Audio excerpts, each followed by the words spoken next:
The reason that your makeup doesn't look good in photos is because you're just not wearing enough. I've created the absolute perfect recipe for this makeup look that's going to show up really well in photos. It just looks so much better when you pack that shit on, so I'm going to show you exactly how to do that. Starting off for foundation, I'm going to go in with my trusty dusty Dior Backstage Face and Body. This I know always looks good in photos. I use this on all my clients for weddings, events, literally everything. Next, I'm going to go in with cream bronzer. I love the Westman Atelier one in Truffle. I always think that it looks better when you have a little bit of more highlighted under eyes in photos. I just feel like it draws a little bit more attention and like brightens up the face and gives you more contrast. I'll use a pink under eye corrector, and then I'm going to go in with my Tower 28 concealer. I'm going to go in with an orange blush first. This is kind of like an orangey peach. This is Chouchette from Westman Atelier. To add a little bit more dimension, I'm going in with Piggy. I just like to add like a little bit of a pinky blush closer up under the eyes. Then I'm going to set under my eyes with a puff first. This is the Laura Mercier Ultra Blur powder. Using the puff is just going to make sure your makeup looks like airbrush. For everything that you did a cream, you're going to set it with a powder. So I'm going to use Dark Deep Mineralized Skin Finish from MAC just to go over my bronzer. For blush, again, this is kind of personal preference, but I like to go in with 2 different shades. I like to set that orange shade first with a powder, and then I'm going to go in with a really light baby pink shade a little bit higher up on the cheek. Of course, we need to do some powder highlight. I'm going to mix this pink and the gold from the Dior palette. I'm just going to direct that onto the cheekbones. This is really going to pop in photos. The trick is with eyeshadow, you're always going to go a little bit darker than you would usually, just because it's going to make your eyes pop so much more if you actually have like a little bit of depth in there. So I went in first with these 2 shades all over my lid and crease. Then I'm going to take these 2 light shades mixed together. I'm going to focus that on my inner corner and my brow bone. This is really going to add a lot of dimension to your eyes. Then to make the eyes pop, I'm going to go in with a bit of highlighter on my inner corner. I'm going to do some black mascara. Up to you what kind of color liner you want to do on your waterline, but I think it's always important to do either a black or a brown on your tight line, just because it really fills in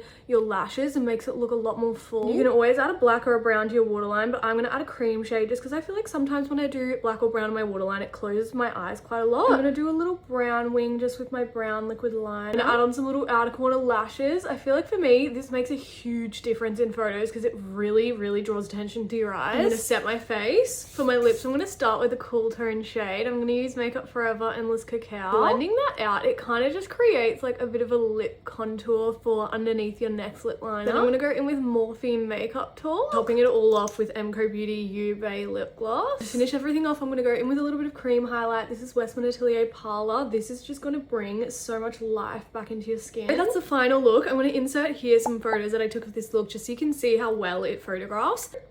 Bye.